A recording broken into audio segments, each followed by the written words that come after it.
We are back for episode 68. Another fun-filled Tesla actually officially finally launched their RoboTaxi, albeit to a limited audience and limited number of vehicles. And of course, we talk about one of the richest men in the world, Bezos, finally got married again after taking over Venice. So we'll talk about that, and I guess we'll leave it a little bit open mic if we have time.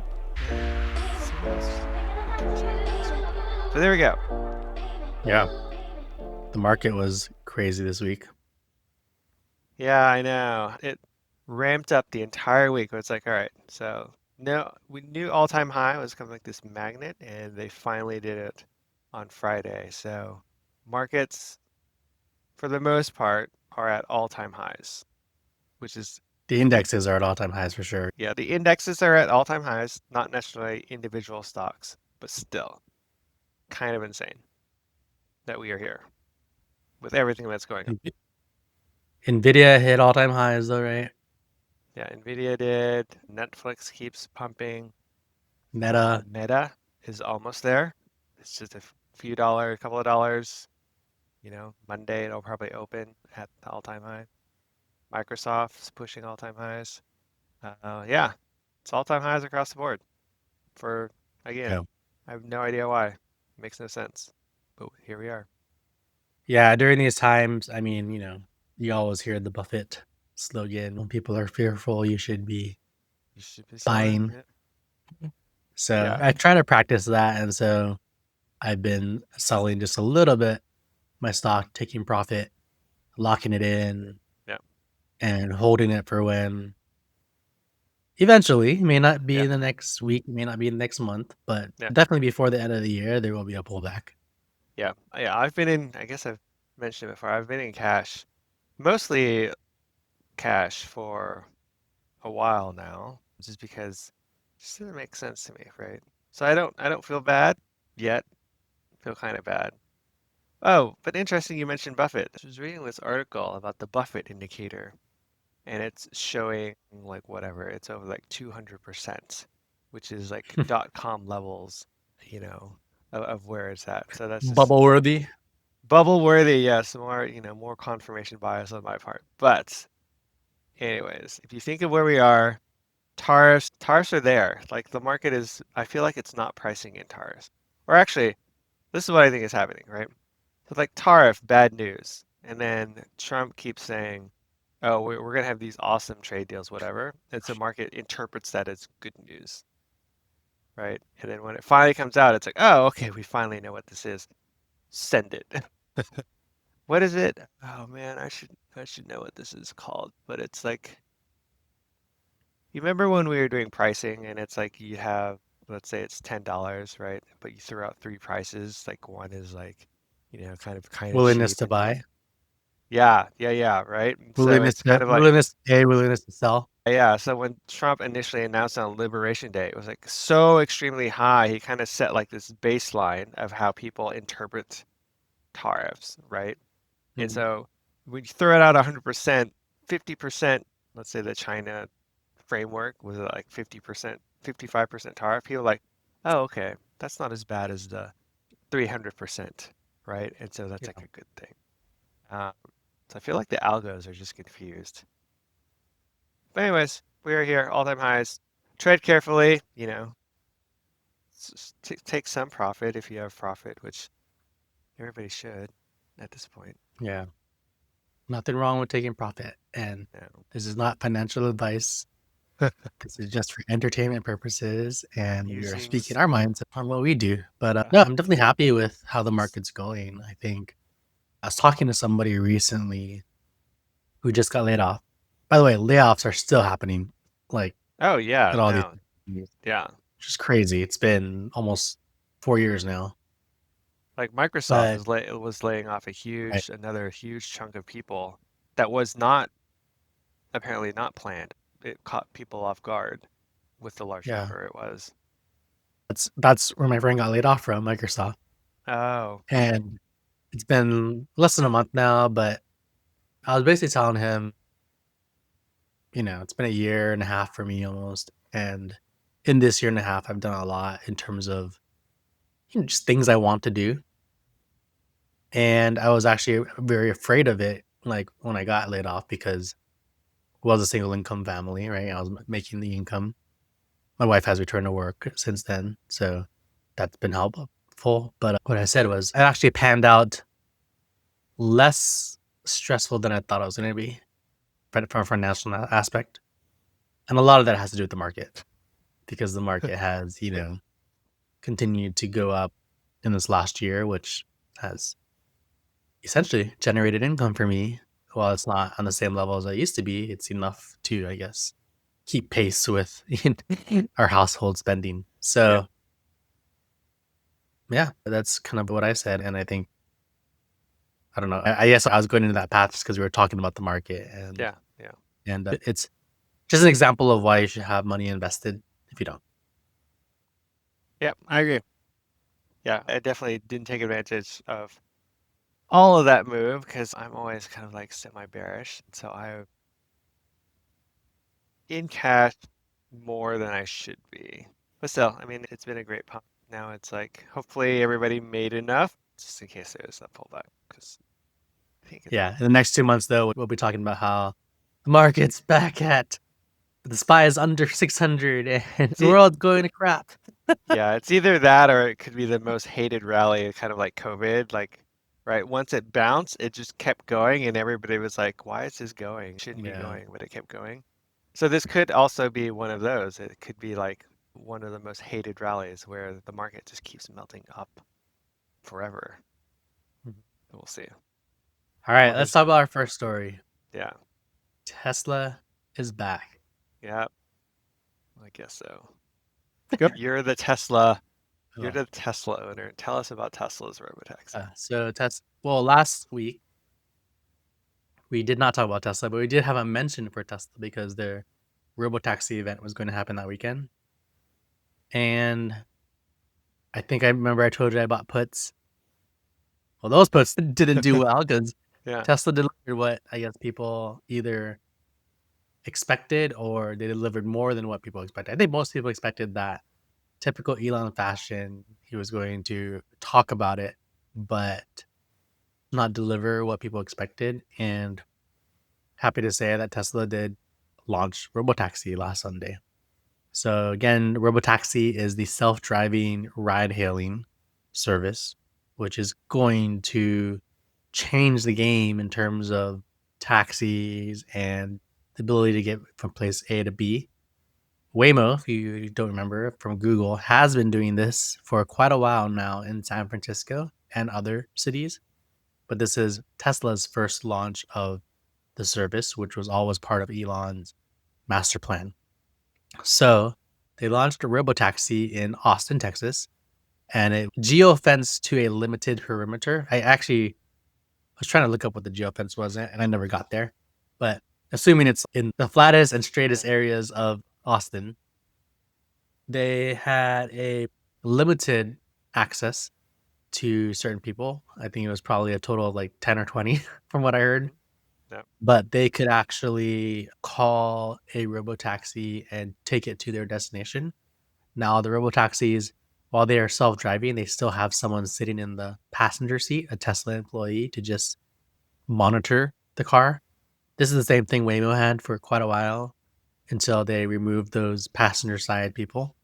But the first reviews that I've seen, the reason why they limit it to people is so they can get some press out there and videos. And I mean, it worked as you would want it to. There was one that I watched, I forget who it was from, but they did a comparison of Waymo to Robotaxi, and she and her husband, I think it was her husband, she and her co host both got into a different vehicle. He got into the Waymo, she got into the Robotaxi, and they wanted to see who would win. And they both had their, kind of quirks during the drive, like whether it was a weird turn or phantom braking. The Waymo got to the destination faster, took a better route, but the Tesla also got there not that long after. So big ups to Tesla and Robotaxi because this is pretty huge. The last thing I'll add is Tesla also released a video of the first self-driving delivery to a customer in Austin. So a customer bought a Model Y. The Y drove itself from the Tesla factory in Austin to the customer's house to deliver itself to the customer. Nobody in the car at all. So it was driverless, it was passengerless. And that was pretty cool. Yeah. Yeah, pretty neat. I wonder if it got into an accident or something before it got to the house, if Tesla takes responsibility for that, or if it's like, oh, sorry, it's your car now. Um, I think that so. No, because it's not your car until it's delivered to you. is it really? Is that how it Yeah. goes? It's No. like just like, just like in the dealership.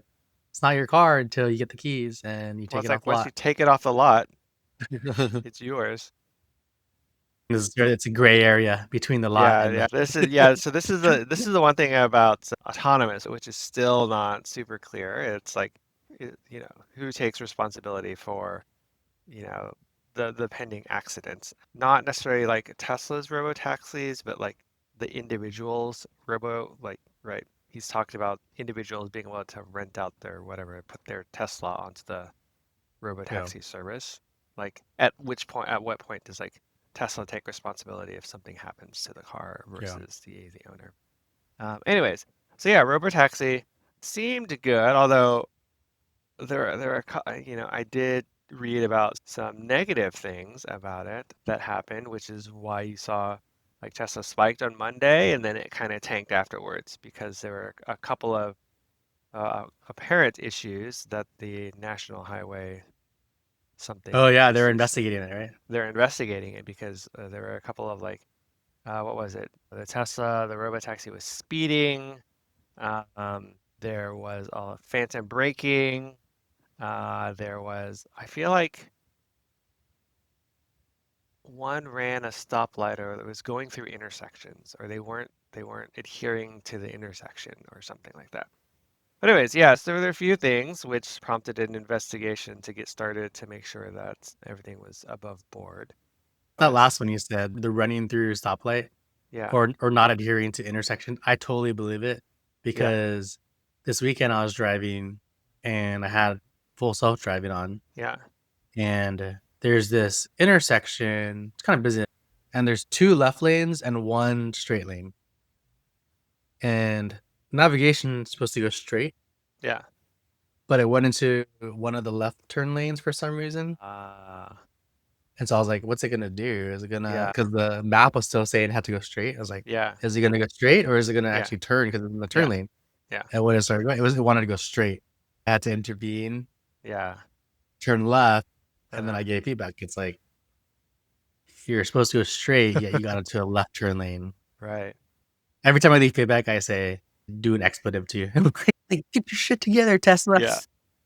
I saw the video of one where they were showing the phantom braking because of, I didn't know this, but apparently sun glare is one of the enemies of a Tesla. And Yeah. so, yeah, there's this reporter, she was showing it, and like, you could see her like jerk forward really fast because it stopped as it was going into the sun, which seems to me that's a pretty big thing because you can't get rid Yeah. of the sun. How do you address sun glare within a camera? It's probably even worse than just like normal humans trying to address sun glare. So we can Shades squint. Yeah, we can squint, put on glasses, try and bring down the sun visor. or Anyways. sensitivity. I think I don't get too much phantom braking, but with the sun, what happens is my windshield wipers turn on. It's Oh, kind of stupid. interesting. Yeah. Funny. Okay.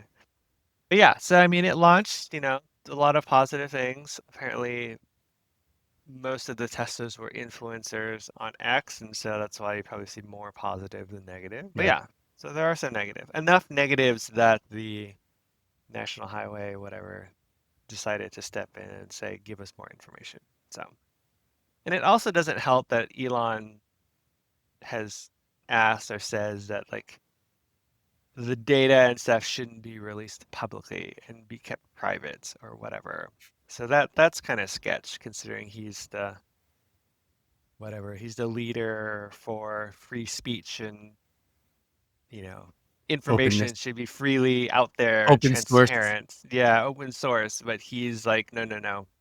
none of the RoboTaxi performance should be made public, which is kind of strange. Yeah. The other thing But I whatever. saw in this video I was watching was that they saw a Tesla testing Lidar in Austin. Yeah, and Yeah, for a while, yeah, it's got a setup on top of the Tesla. And so yeah. you're like, I bet you Elon comes back and says, well, we've tested a cost-efficient version of LiDAR to complement whatever. But yeah, it'll be interesting to see how he spins it if they do Mhm. implement LiDAR. Yeah. I don't know. We'll see. Maybe it's That just not for sale. I think you would that's have what to I'm do that. yeah. Otherwise, every current Tesla owner would probably be outraged. You told us I think it's cameras just for would be safe. robotaxis. Yeah, But then if you think about the whole business of me being able to let my Tesla go pick someone else up, yeah, then what does that mean for me? Like, do I have to yeah, retrofit my car with LiDAR? yeah, yeah, exactly. So I'll be interested to Yeah. see how that. I mean, that's probably a year or two out. Yes. Yeah. Plus, we were talking about it with my family, and there is this whole thought that my daughter won't need to learn how to drive because by the time she's old enough, like, cars are just driving themselves already. Yeah. Who knows? I don't know. Your son for I, sure. yeah, I still wonder though. I mean, I think you're always enough to learn how to drive just as a Yeah, backup yeah, mechanism and just to understand the fundamentals of driving. yeah, yeah. Mm. I But think it'll hey, depend on where you live too, right? crazy thought, bro. Like if it was like, up where you are, like Seattle, okay, I could probably see it. Like, you can rely on a robotaxi, the big cities like New York, San Francisco, you really don't need a car anyways. But like in Mhm. Texas, for example, it's like to me, it'd be like use a car every day. Like anytime you go outside, you need a car. And then thinking about having to pay for a robotaxi for it like at every step, it's just not practical enough. Yeah. Like this is what I mean, right? It's like for people who don't live in like a sprawling city. It's like if I went out, like let's say a Saturday, went out to the grocery store or go shopping, it's like, all right, so I need a taxi to get to the mall, and then I need a robotaxi to go like to find food, and then a robotaxi to stop by the grocery store, and then a robotaxi to go back home. Say like in a day, you would need like what, 10 trips in a robotaxi versus if I just had my own car. Well, No, it's still 10 Elon's talked trips. about, yeah, but it's in my own car, right? And so it's like the cost is already kind of baked in, right? It's like, all Yeah. right, I have my car, I paid this much, and I'll probably drive it for the next 10 years, right? And I know Elon Yeah. has focused on cost per mile. It's like, oh yeah, we're gonna drop the cost per mile down like 5 cents per mile, but like when you're in a city where each leg of a segment of a whatever, it could be like 15, 20 miles. We'll see. I'm sure in some places it makes sense. In some other places, Yeah. I'd still want my car. Well, yeah, and that's the key. I mean, taking the example of New York. Okay, well, how do people get around in New York? Subway, Yeah, walk, walking. or a taxi? Yeah, Walking is obviously the free one, but you lose time. yeah, Subway is what, like 150 to $2 per ride? yeah, And then taxi could be anywhere from like 10 to $40. yeah, So I think that's key. That's key is the cost efficiency. If you could get it on a level of like a Subway, then perhaps there's like the key alternative, but then you lose time. Or yeah, theoretically, you lose yeah, time because it's yeah, a traffic mess in New York. yeah. Or like a subscription model where it's kind of like an all-you-can-eat monthly fee, like Yeah. 25, $30, and you can use the robotaxi as often as you want. I mean, if Elon's talking about the scale of having millions and millions of cars out there, to me that would probably make the Yeah. most sense. I don't know. 350 a year, that's 3,500 in 10 years. That's much cheaper than a car. Yeah, it could work. Zipcar is kind of like that, right? It's like a monthly fee, and you can use, well, you still pay per mile. No, it's just a monthly flat fee. Anyways, okay, we'll see. Got a few years to go before that even takes shape. But kudos to Tesla being the second player now in self-driving tech. Yeah, technically the second player. trying to catch up to Waymo. Yeah. Oh, Waymo launched in Atlanta. I guess that was their news to counter some of the RoboTaxi news. Is Hmm. they launched and available on Uber in Atlanta. Yeah. So expanding to another major metro area. All right. Well, we'll pay attention to this one for sure. You want to sum up the second story around Bezos and what's going on in the You city of know, Venice? to talk about billionaires and millionaires and how they just seem to enjoy life so much. But yeah, so apparently Bezos had his wedding in Venice over the weekend and star-studded events with other billionaires. Where to start? So I guess I'll start with the Venetians kind of protesting at one of his venues of, if you can afford to rent out Venice, then you can afford to pay taxes. I think was Yeah, the biggest thing. It's kind of funny. just good. Yeah, and then what is it? Of course, everybody's flew in on their private jets. There's some like 90, 100 private jets from across the world flew into Venice for this event. I think those were kind of like the two. It's like that caught my eye. I didn't know, did you see anything or what Yeah. else did you find interesting about it? Well, it's like the wedding itself cost $42 million. Oh, yeah, it was like up to like almost 50 million, I think was the Yeah, number, the just for the headlines I wedding. saw. Yeah, I hear that they rented out the entire city of Venice. I don't know how true that was, but yeah. for the most part, they probably had a ton of security that essentially made it that Oh, yeah, people couldn't really go anywhere. yeah, yeah. 90 private jets, Crazy. number of yachts.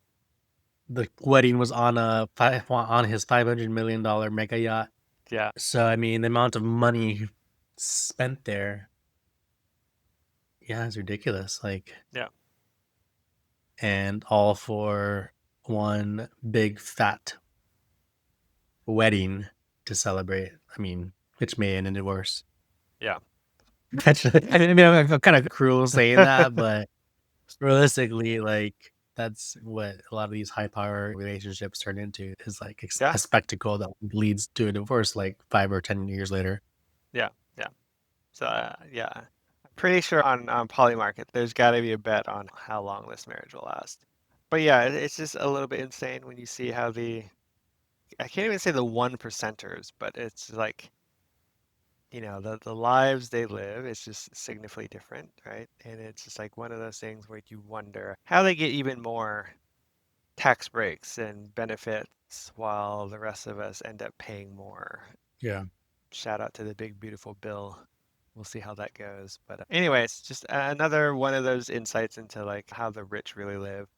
There was a map showing where everybody was flying in from, right? And it's like, yeah, flying from Monte Carlo, flying in from Greece, flying in from, all these beautiful destinations across the world. And I forget the name. I want to say the Kardashians was one of, yeah, Hmm. there was like Kylie Jenner was coming in from one place, and then like the other Kardashian was coming in from another place on their private jets. And it's just like, yeah, the lives billionaires leaves is just a bit unreal.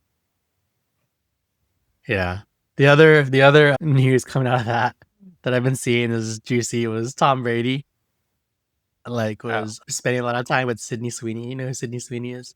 no, I don't. I'm familiar with the name. I can't visualize Yeah. her off the top of my head. She's an actress, but she's 27. He's like 47, so a 20 Yeah, year age gap. good for him. She was like engaged recently and then called it off. Mhm. But there's this whole like, people speculating that they're gonna be he's pulling Oh like a yeah, Robert Kraft. yeah, But yeah, I mean, I think personally for me, it's a cool like they can do whatever they want. They have the money, but I hmm mean, the money could obviously be spent in other places that are yeah, much more beneficial to the world versus just one night of glamour. But the rich will do what the rich will do. yeah. That's so very true. I don't think Bezos is he's not much of a philanthropist either, is he? No, I mean Mackenzie is right. His Is she? ex-wife. Oh, Yeah, yeah, yeah, yeah. His ex-wife definitely is.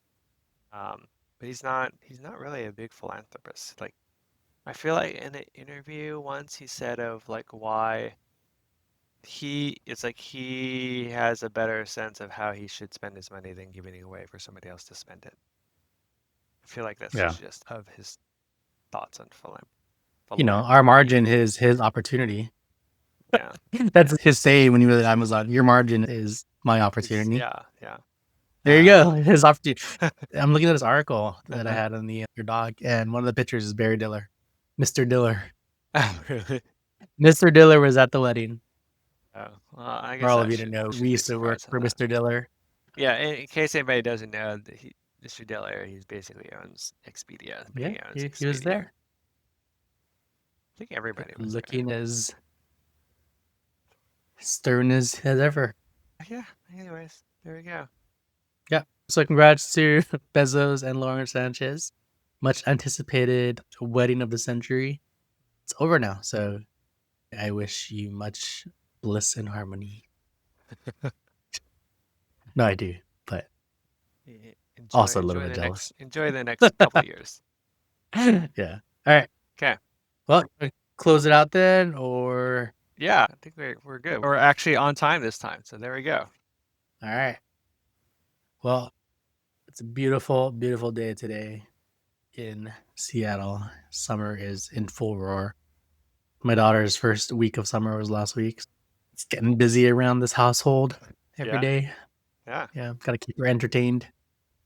It must be challenging. They get he's kind of like, what can we do? Yeah. Day one already, she, like 3 hours into her first day of summer, she's said, I'm bored. It's hilarious. You just say, do you want to go to summer school? I know. All right. I'll talk to you next Okay. week, Tony. All right. See ya.